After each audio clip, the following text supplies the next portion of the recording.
कुंभ जैसे आयोजन में 37 लोगों की मृत्यु हुई, ऐसा सरकार ने बताया और 82 लोगों की आधिकारिक पुष्टि हो चुकी है कि आप पैसा तो ले लो, लेकिन ये मत बताना कि ये मृत्यु भगदड़ के कारण हुई। जिस भारतीय जनता पार्टी के पास अपने दोस्तों के ऊपर लुटाने के लिए लाखों करोड़ रुपए, छोटे छोटे नवजात बच्चों को वेंटिलेटर का सीपैप का सपोर्ट नहीं दे पाए।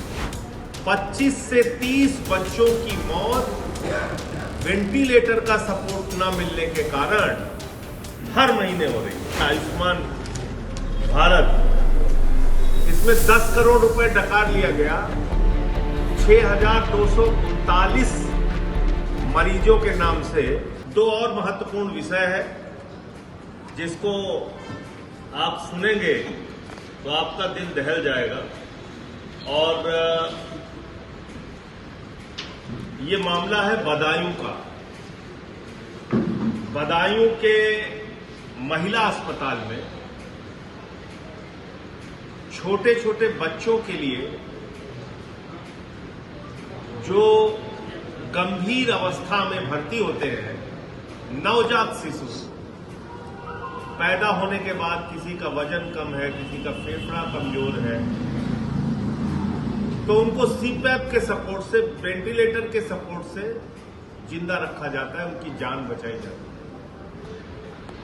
है। लेकिन बहुत दुख के साथ आपको कहना पड़ रहा है कि जिस सरकार के पास, जिस भारतीय जनता पार्टी के पास अपने दोस्तों के ऊपर लुटाने के लिए लाखों करोड़ रुपए है, पूरे देश की संपत्ति अपने दोस्तों पे लुटा सकते हैं, वो भारतीय जनता पार्टी और वो डबल इंजन की सरकार उत्तर प्रदेश में छोटे छोटे नवजात बच्चों को वेंटिलेटर का, सीपैप का सपोर्ट नहीं दे पाए। और इसके कारण से जो अखबारों में खबरें प्रकाशित हुई हैं, 25 से 30 लोगों की मौत, बच्चों की मौत हर महीने हो रही है। 25 से 30 बच्चों की मौत वेंटिलेटर का सपोर्ट ना मिलने के कारण हर महीने हो रही है। और इसमें जो बयान है डॉक्टर का, वो बहुत ही हास्यास्पद है। और वो कह रही है कि 3 साल पहले नवजात बच्चों को सपोर्ट देने के लिए, उनके जीवन को सपोर्ट देने के लिए, उनके जीवन को बचाने के लिए सीपैप की मशीन लगाई गई। सुनिएगा ध्यान से आप, संवेदनहीनता की पराकाष्ठा क्या है। और वो सीपैप की मशीन चलाने के लिए ट्रेंड लोगों की जरूरत थी, प्रशिक्षित लोगों की जरूरत थी। वो प्रशिक्षण का कार्य 3 साल तक नहीं हो पाया। प्रशिक्षण का कार्य उन सीपैप मशीनों को चलाने के लिए, जिनके सपोर्ट से बच्चों की जिंदगी बचाई जाती है, उस ट्रेनिंग का काम पूरा नहीं हो पाया, और जिसके कारण से वो मशीनें कबाड़ में चली गई और बच्चे हर महीने 25-30 संख्या में मरते रहे। मैं मांग करता हूं कि ये आपराधिक लापरवाही है, ये एक हत्या का मामला है, छोटे छोटे बच्चों का लापरवाही के कारण की गई हत्या का मामला है। इसमें लापरवाही के कारण हत्या का मुकदमा दर्ज करके उन सारे लोगों के खिलाफ कार्रवाई की जाए जो इन बच्चों की मौत के लिए जिम्मेदार हैं। और पिछले साल दिसंबर में भी 40 बच्चे 1 महीने के अंदर उनकी मौत हुई। क्या 20 लाख रुपए की मशीन और उसको चलाने वाले ट्रेन कर्मचारी उत्तर प्रदेश की सरकार नहीं दे सकती? मैं यूपी के मुख्यमंत्री से पूछना चाहता हूं, आप एक 20 लाख रुपए की मशीन बच्चों के लिए उपलब्ध नहीं करा सकते? उनके लिए, उनके ट्रेनिंग के लिए, उनके कर्मचारी, उसको चलाने के लिए ट्रेन कर्मचारी नहीं रख सकते? ये कितना दुखद और दुर्भाग्यपूर्ण है कल मैंने अपने जिले सुल्तानपुर का एक वीडियो डाला था। वहां एक्सरे कागज पे दिया जा रहा है, कागज के ऊपर एक्सरे दिया जा रहा है, प्लेट नहीं है। एक्सरे की रिपोर्ट फिल्म में नहीं मिलती, कागज पे मिलती है। तो ये स्थिति है। और एक और मामला स्वास्थ्य विभाग से, केंद्र सरकार की जो योजना है आयुष्मान भारत, इसमें 10 करोड़ रुपए डकार लिया गया। 6,239 मरीजों के नाम से और 39 अस्पतालों में घपला किया गया, घोटाला किया गया। अब इसमें FIR भी दर्ज हुई हजरतगंज थाने में।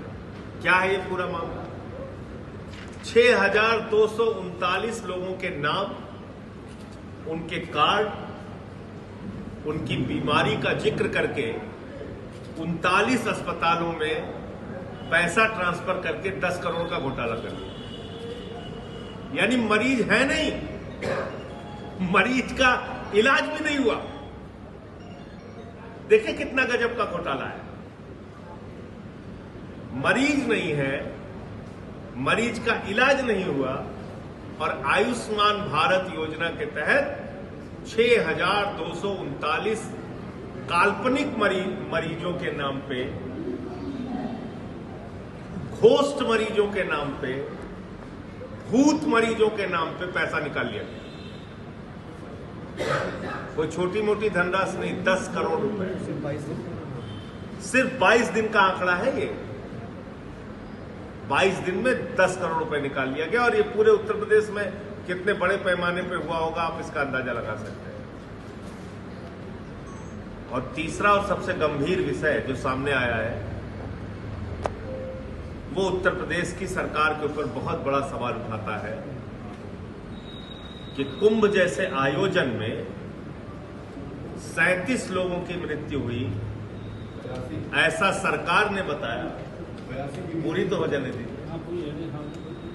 37 लोगों की मृत्यु हुई, ऐसा सरकार ने बताया, और 82 लोगों की आधिकारिक पुष्टि हो चुकी है, आधिकारिक पुष्टि हो चुकी है एक चैनल की रिपोर्टिंग के माध्यम से, जिसमें कि लोग सामने आके बोल रहे हैं कि हमारे परिवार के लोगों की मृत्यु हुई और हमसे कहा गया कि आप पैसा तो ले लो, लेकिन ये मत बताना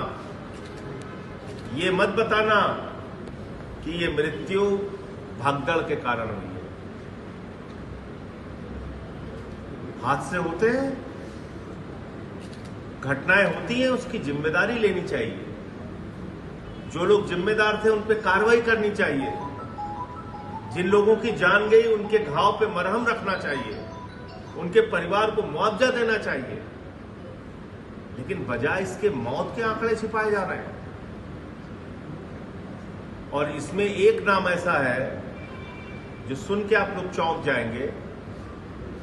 भारतीय जनता पार्टी के एक समय चाणक्य कहे जाने वाले गोविंदा आचार्य जी के सगे भाई का नाम भी अज्ञात लोगों की सूची में रखा गया। उनके भी नाम की पुष्टि नहीं की गई कि ये भगदड़ में मारे गए। इतने बड़े पैमाने पे आप, इतने बड़े पैमाने पर संवेदनहीनता का प्रदर्शन करके लोगों के मौत के आंकड़े आप छुपा रहे हैं। शर्म नहीं आती उत्तर प्रदेश सरकार को? शर्म नहीं आती भारतीय जनता पार्टी को? कुंभ के सफल आयोजन का आप पूरे देश में ढिंढोरा पीट रहे हैं। पूरे देश के लोगों को आपने आमंत्रित किया, और जिन 82 लोगों की जान गई उसकी जिम्मेदारी लेने के लिए सरकार तैयार नहीं है। तो ये तीसरा और गंभीर मुद्दा था जो मैंने आपके सामने रखा। नमस्कार साथियों, आप सबको सूचित करना चाहता हूं कि उत्तर प्रदेश में आम आदमी पार्टी युद्ध स्तर पे अपने संगठन निर्माण की प्रक्रिया को शुरू करने जा रही है। जैसा कि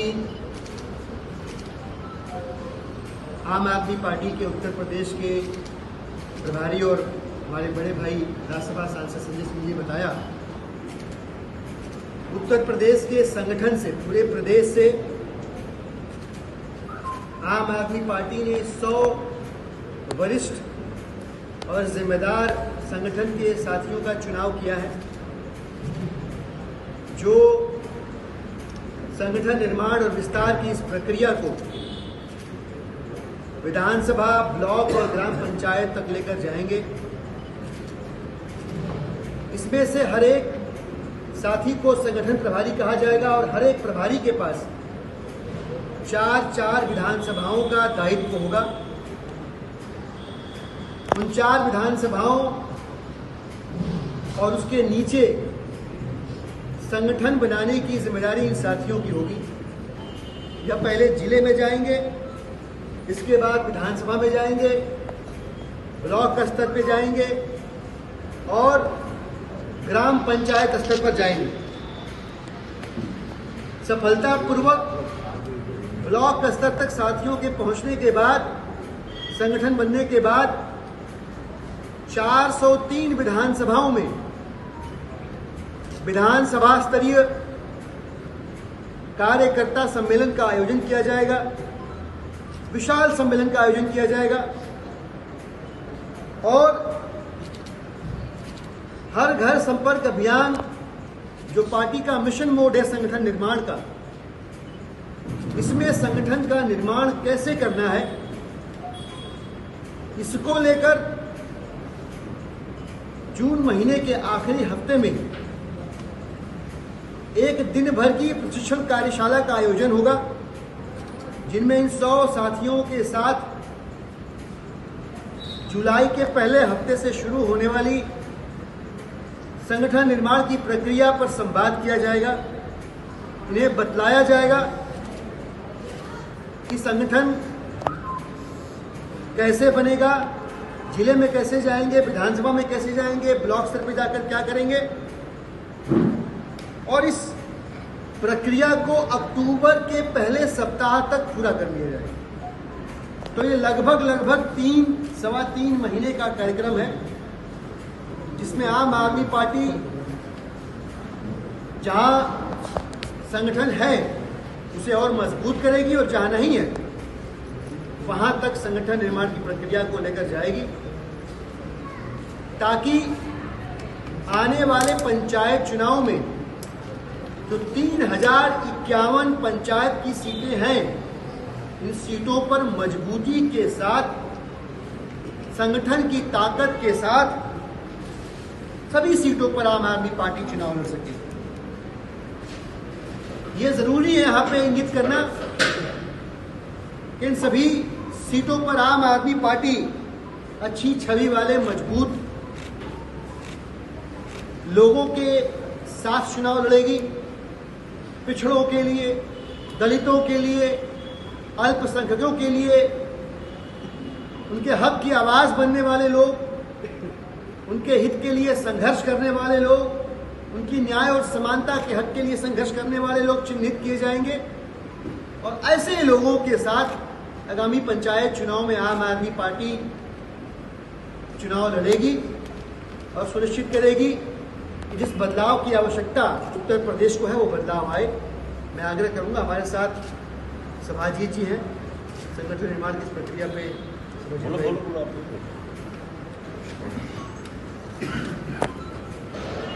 संगठन निर्माण को लेकर आदरणीय सांसद जी, आदरणीय दिलीप जी ने शुरुआत में अपनी पूरी बात रखी। जिन 100 साथियों को पार्टी ने चिन्हित किया है, उन सबसे बातचीत की गई है और वो संगठन विस्तार को देने के लिए पूरा 3 महीने का समय उत्तर प्रदेश में देंगे। जिन विधानसभाओं में उनको जिम्मेदारी मिलेगी, उन विधानसभाओं में वो रात विश्राम करेंगे। उन क्षेत्रों के किसानों से, नौजवानों से, व्यापारियों से, मजदूरों से, रेहड़ी पटरी वालों से, व्यापारियों से, समाज के सारे तबकों से मिलकर अपनी बात रखेंगे, उनसे सुझाव भी लेंगे और उन सारे साथियों को इस अभियान में जोड़ने का प्रयास करेंगे और एक मजबूत संगठन के सहारे उत्तर प्रदेश में जो आने वाले दिनों में पंचायतों के चुनाव है, आम आदमी पार्टी उन सब सीटों पर पूरी मजबूती और ताकत से लड़े। इसलिए इस अभियान को एक मिशन के तौर पर आम आदमी पार्टी लेगी। अगर आप ये वीडियो YouTube पर देख रहे हैं तो हमारे चैनल को सब्सक्राइब करें और बेल आइकन को दबाना ना भूलें। अगर आप Facebook पर ये वीडियो देख रहे हैं तो हमारे पेज को लाइक करें।